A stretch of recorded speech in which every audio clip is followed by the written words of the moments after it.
स्वागत है आपका द फ्लैश में। मैं हूं आपके साथ मिथिलेश कुमार।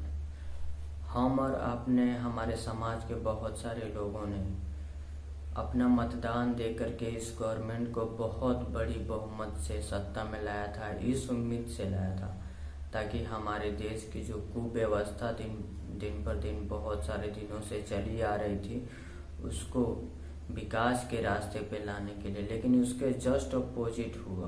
गवर्नमेंट ने उसका जस्ट उल्टा किया। ना हमारे शिक्षा पे, ना स्वास्थ्य पे, ना रोजगार पे, ना इस देश की गरीबी पे कोई इसके लिए पॉलिसी गवर्नमेंट ने नहीं लाई। और इसमें मुख्य भूमिका दलाली का, जिसको हम कहेंगे, मुख्य भूमिका अदा कर रही है हमारे देश की मीडिया।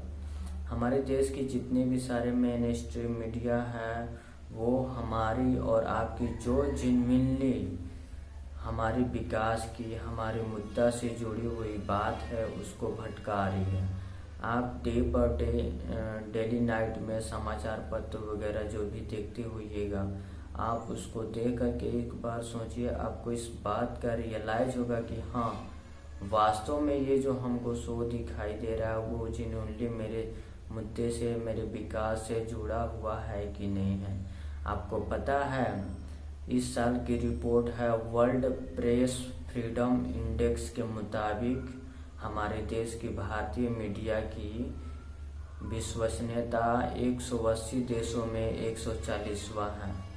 क्या होता है, इस देश के भारतीय मीडिया की इस बार जो रिपोर्ट आई है, इससे साबित होता है कि भारतीय मीडिया ने अपनी कार्यशैली और अपनी जिम्मेदारी से चूक गई है, नाकाम हो गई है। तो हम कैसे इन सभी पे विश्वास कर लें। मैं नाम नहीं लेना चाहूँगा, सभी भारतीय मीडिया वैसी नहीं है, लेकिन फिर इस मीडिया का सदुपयोग सूचना, ज्ञान, विज्ञान और सकारात्मक कार्यों के करने के लिए हम सब के लिए ठीक है, परंतु ऐसा नहीं रहा। इसके द्वारा हमारे समाज, हमारे देश में जातीय संप्रदाय और हिंसा, आतंकवाद जैसे समाजघात और देशघात जैसे कार्यों के बढ़ावा देने के लिए किया जा रहा है। और कई सारी मीडिया जो है हमारे देश और समाज के लिए खतरा बन चुकी हैं। खास तौर पे हम बात करेंगे जितने भी सारे हमारे मीडिया हैं उनके अंदर जो अराजक तत्व हैं उनके द्वारा हमारे देश की एकता अखंडता को नुकसान पहुंचाने की कोशिश की जा रही है। और मस्ट इम्पोर्टेंट बात ये बताऊं दोस्तों कि इसका शिकार हमारे युवा पीढ़ी के साथ साथ बुजुर्ग, बुद्धिजीवी भी हो गए हैं। मीडिया पर प्रसारित किसी जानकारी में कितनी सच्चाई है यह जानने के बाद ही आपको उस पर भरोसा करना चाहिए। आप सिंपल सी भाषा में ये समझिए कि हर सिक्के की दो पहलू होती है।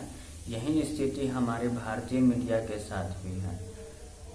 मीडिया का कर्तव्य यह होता है कि हमारे समाज, हमारे देश में जो भी घटनाएं हो रही है उसे दर्शकों के सामने प्रस्तुत करना और सकारात्मक कार्यों के लिए उपयोग किया जाता है। लेकिन मुश्किल समय में, इस टाइम में ऐसा नहीं हो रहा है।